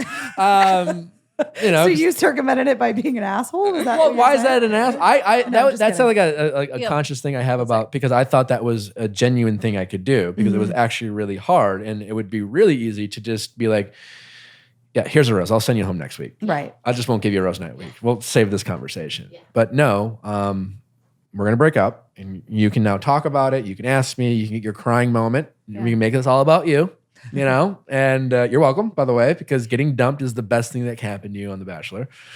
It is. I don't know that. But I do think it's interesting where they get the moment to talk to you, because it is kind of seems like ghosting in a way that you just don't give them a rose, or you do give them a rose. Yeah. And when you don't give them a rose, they just have to leave and go outside and give you an awkward hug. Bye-bye. And go outside and then cry in what seems like 4 a.m, and then get into a car and talk to a producer crying about it. And so it's almost kinder in a way that you give them the opportunity. Could you imagine in life of breaking up with someone by simply saying, no, I'm not going to give you this, and then having them walk 40 feet away, and then you cheers with other people while they cry on the street corner? Yes, it's so wrong. It's so mean. Let's get to it. What is your name? I'm Meredith. Meredith, I'm Nick. Hi, I'm Alisa. Hello. Meredith, how are you? Good, how are you? Great. What's your question? How can we help? So it's a little story leading up to a question, I guess. So, little odd story. So my parents have been married and divorced from each other a total of 3 times in the last with each other? Years.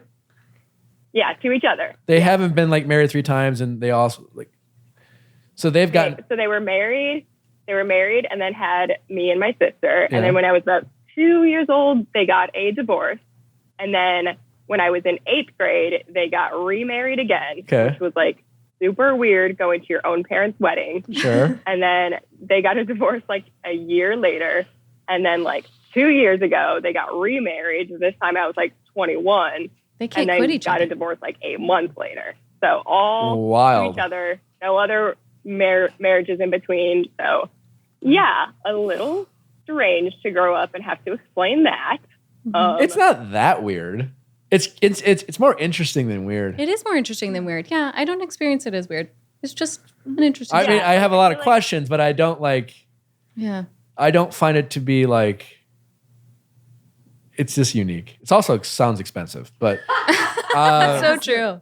Yeah, and it's always weird when people like ask, "Oh, are your parents are your parents divorced?" I'm like, "Yeah, like technically for the 3rd time, but I don't know if you want to know that." Like, so they've divorced again. You sound self-conscious about it. What was that? You sound self-conscious about it.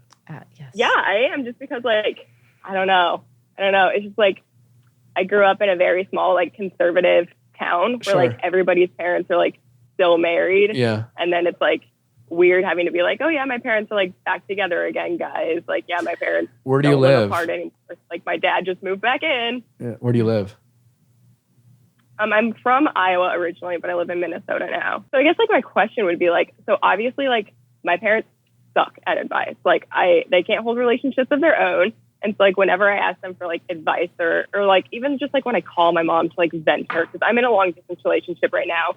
And so like sometimes, you know, like when you're in a long distance relationship, like it's hard, like you just argue a little bit because like you're tired of like, you know, not being able to see each other, and you need to like make priority of like your relationship when you're together. And like, so like I was on the phone with my mom last weekend and I was just like, yeah, you know, like we just kind of like had a rough weekend. And she was like, well, like, are you going to make it through? Like, is it going to be okay? Like, do you think you guys can overcome this? I'm like, yeah, mom, like, I'm just like calling you as a mom to like be able to vent and like, you know, get a mom's perspective to be like, oh, it's okay. So like, who do I go to? Like, I mean, as much as I'd love to have like you guys on speed dial, I don't think you'd like that. Do you have friends that you can go to about it to get a little perspective? I can, but it's like, how much do you go to your friends for that? Like, you know, like every girl like wants to be able to like have parents that they can go to for advice like that. But like when your parents suck at their own relationships, like, yeah, what do you do? She's a clinical psychologist, by the way. She probably want to listen to her point of view more than mine. You want to just like delve into my psyche? But that being said, you may or may not find this interesting. As far as my parents' relationship and my childhood, I've been lucky in the sense that they've, you know, I have 10 siblings. They're the picture perfect relationship of, I've never really even seen my parents fight. You know, I know they've had disagreements and whatever. And as I've gotten older, like I can see them bicker sometimes, but for the most part, picture perfect. And my parents I admire them and my heroes and blah, blah, blah, blah, blah, blah, blah, blah. Also, like, my life has also been very different. You know, when my dad was my age, he had like 7 kids or some shit, right? And interestingly enough, even though I do go to my parents for advice time to time, they've really often not been the ones that I would go to. And that's just a personality thing. I've found like different people in my life. And it's been like, when I was in my early 20s, sometimes it would be like this, a coworker who was like, a woman, my own friend Donna, she was like 8 years my senior and married. And I just like enjoyed talking to her, and she gave really good advice. And I trusted her, and she was like for a period of time, a confidant. And she's a coworker. I've throughout my life have had various people that have come in and out of my life that I've gone to for advice because I've gotten to know them. I really liked their interest. They have perspective. I felt they could relate to me in various ways. My parents can't relate to me in a lot of ways, despite their uniqueness of their relationship, their foundation. They were introduced by a Catholic priest. Religion has been a huge part of their life. That's something that I admire and I would want in my relationship. But as I've gotten older, I'm still religious, but it's changed. I'm not maybe as religious, and some of the people I date certainly aren't Catholic, which isn't even a big deal to me as much. My point is that even though my parents are the picturesque person and by theory could be the sounding boards of a great advice, they haven't been the people I've always counted on. And so, and I have picked and choose different people, and how I pick them is just people I think that can relate and who can come across. I trust their advice. They seem to have, they can explain it. They can relate. Or they'll just listen. And so I guess the point is there's no right or wrong in terms of who you get advice from. And there's the people who we think maybe we should get advice from, our parents, close friends, mentors, but the advice can come from the friend who, went through a shitty experience. And sometimes people who like fuck up in relationships can give great advice because they can tell you like, well, listen, I did this and it didn't work out. I wouldn't advise it. I think you can collect people who you feel comfortable talking about it with. It sounds like to me, you don't feel comfortable talking to your mom, and that's okay. She's a human being and your dad's a human being, and they do good in relationships. They do bad in relationships. They seem to do it with each other. They do bad and good in relationships. But she just might not be the person that you feel supported by when you talk about relationships. And that's okay. You might feel supported by her in many, many, many, many other ways, but just not when you're talking about your boyfriend or your girlfriend or whomever it is. So you can collect the people that you feel supported by and who get you, and who their advice adds something to your experience. It doesn't have to be your mom. Yeah. Also, very good insight. I wouldn't be so hard. I mean, I say this, you weren't here, but we spent a whole hour talking about not being hard on myself. But don't be so hard on yourself. I really, your parent situation, if you want to call it that, isn't weird. It's more interesting than weird. Honestly, I would, if I went on a date with you, I'd be super fascinated to learn more. I wouldn't think of it as a red flag.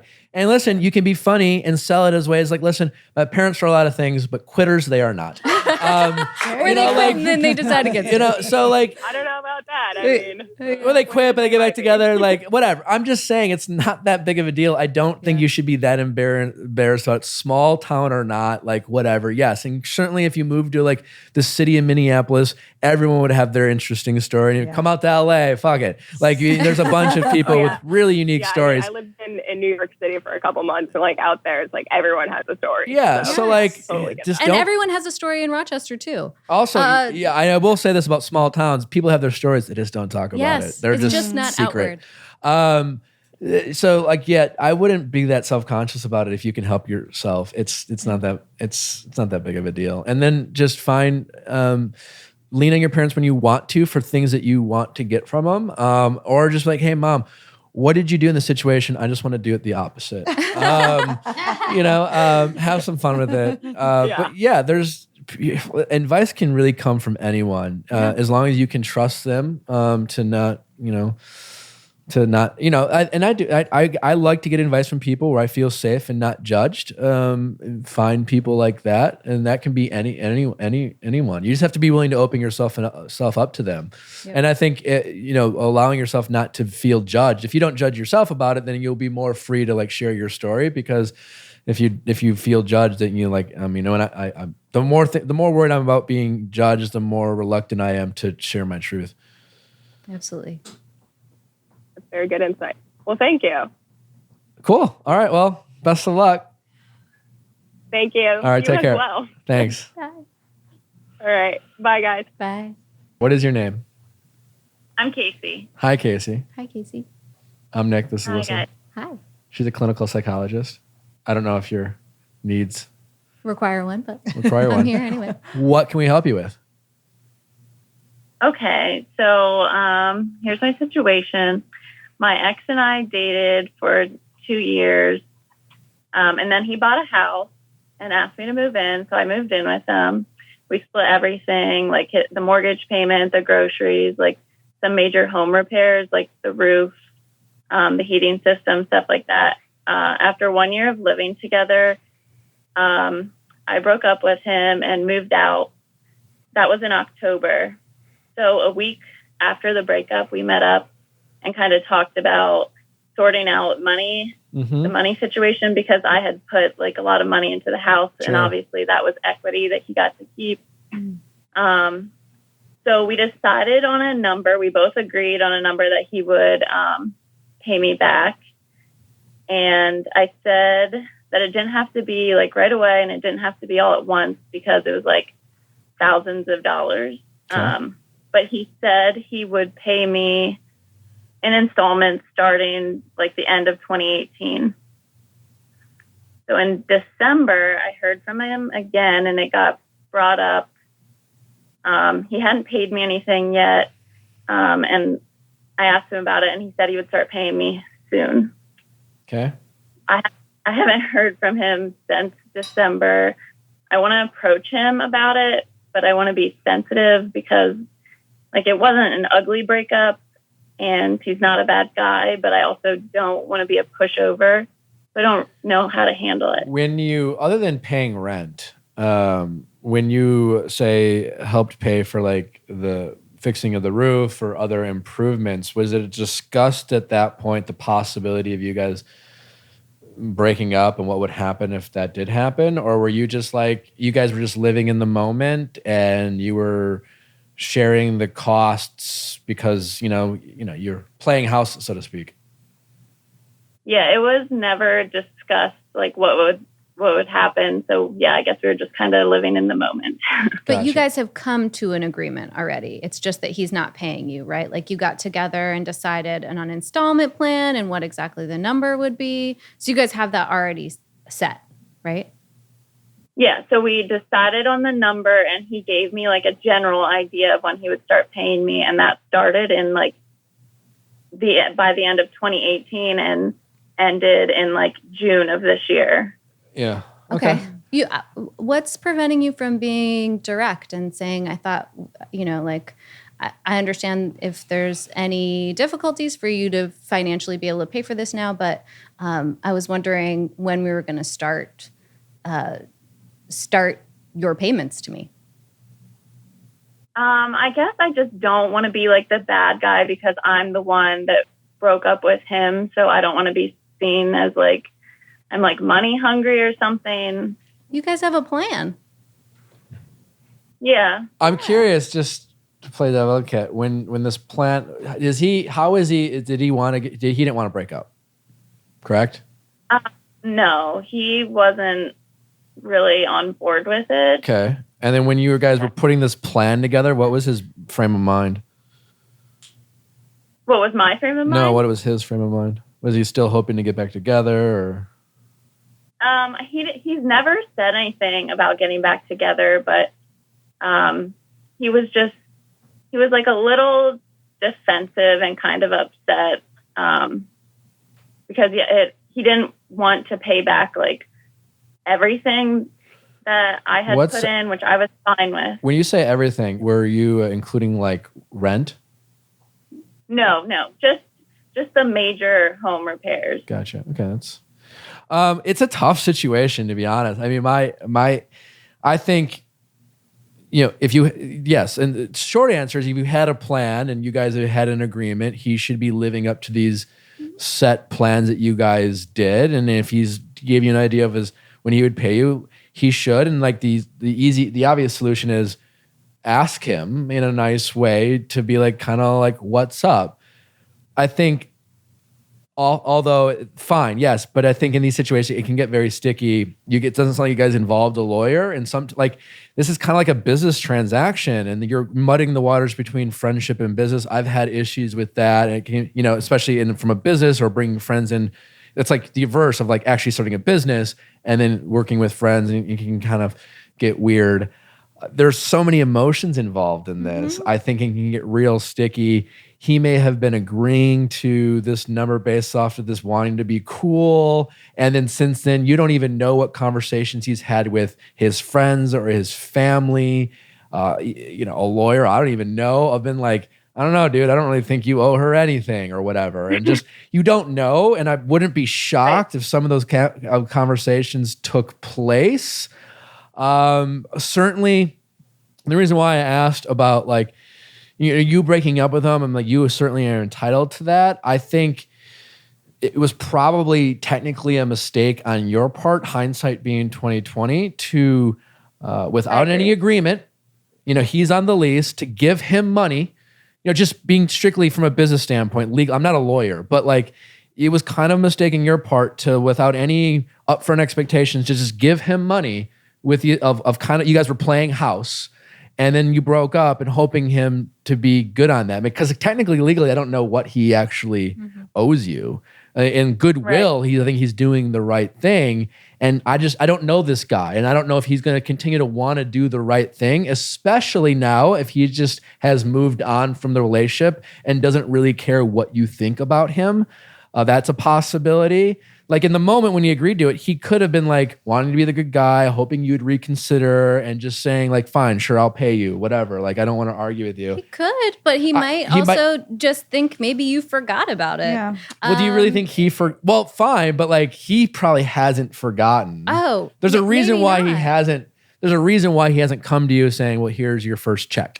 And you'll be expecting more. Is the problem that you're just uncomfortable asking? Yeah, it sounds like you're worried that he's going to judge you, or other people are going to judge you as money hungry versus living up to the plan that you guys already agreed on. Because then I'd just write a letter. Yeah, or a text and say, hey, I'm just checking in on this. You think, if you could handle it, I think a call's always better. Well, in writing, I think would be the way to handle it, in my opinion. You're thinking legally. Not legally. You were just thinking legally. Yeah, you were too, but I mean. No, I know, but I'm saying like people can misinterpret texts. It can come across, he can get defensive. If he's feeling defensive about not having paid her, you know, how many fucking winky face emojis do you need to include to make sure it's not coming from a point of aggression? No, she's saying that she's worried she's going to come across as money hungry. And I'm saying if you just put it in a text or an email or something and say, like, hey, we had an agreement. I'm just curious if what the circumstances or you know, how we can sort of navigate this together. Yeah. In a clear, I think non-emotional you can carefully check in on it in a way that I don't think you have to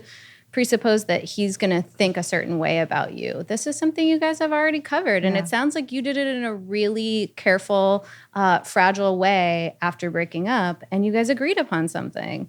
I think it's okay to go in and kind of check on that and not worry necessarily about how you'll be seen, but instead checking on something that's meaningful to you. This cash is cash you spent. Yeah.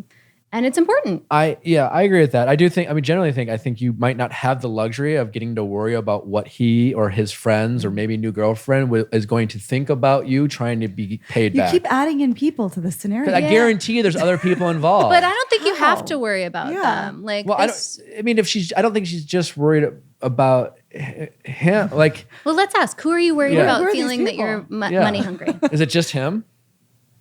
So it's actually funny that you bring up other people because I don't know this. You're a wizard. Because, I'm out there in the world and I know. I know things. I didn't get that My part. friend actually goes to the same hair salon as his grandma. And his grandma was actually see what I'm saying? talking about after the breakup. Fucking know people. Everyone knew this was coming. I hope they don't get back together. Her stuff is still there. When is she going to get out? Listen, grannies talk at hair salons and they'll talk about anything. Well, they'll talk about literally anything. That's kind of my point. If you really want to get paid back, you might have to be willing to, at least some people out there, be the bad guy. Doesn't mean you are the bad guy. No. People are going to take sides in breakups all the time. Expect his friends and family to take his side. Expect yours to take yours. And you're all getting your own versions of the story. But you're going to have to call him and ask him. Because chances are it doesn't sound like he's going to call you up and be like, surprise, here's your money. And I wouldn't be shocked. There's people in his hair suggesting he doesn't owe you. Even if they all think that you're the bad guy, you did this really carefully. From the way you described it, you did a good job of putting the work in here. She's a cartographer. Yes. And the right thing to do. You map things out. You map this out very well. And I think that it's okay for you to check in, even if you're the bad guy. You're not actually. Even if you're worried that you're the bad guy or that Granny feels you are that way. That's okay. You did this in the right way. I think it's the way you've described it. Totally fair for you to expect to get paid back what you invested in the house is improvement. The rent is that you are paying rent. So that's right. Not, it doesn't, and it seems like you have a totally reasonable expectation of what you get. Legally, I think it's, you probably, I'm not a lawyer, I don't know, but I think you have to hope that he is a stand-up guy and wants to do the right thing and just kind of, and I also would think that And I think when every breakup, I don't know what you think, but we have a way of holding on to things too. Like the classic case is you break up and then you always have each other's stuff, and the person who doesn't want the relationship to end has no problem not collecting their things. And so debt is another thing he has connecting the relationship. And so that's another thing, because once he pays you back and he has no stuff, the relationship truly is over. And now he has this debt that he is not only holding on to because he doesn't want to pay you back, it's the one thing he has. And so you're really going to have to, you're going to have to maybe feel at least like the bad guy, but I think you should be okay with standing up for what is yours and doing it in a nice way, and it'll all be fine. Agreed. Map that shit out. So do you think enough time has passed that I can now would be a good time? And do I call or do I text? I think being reasonable, the only amount of time that has to pass is one day past the day you set expectations of him paying you. Yes. So yes.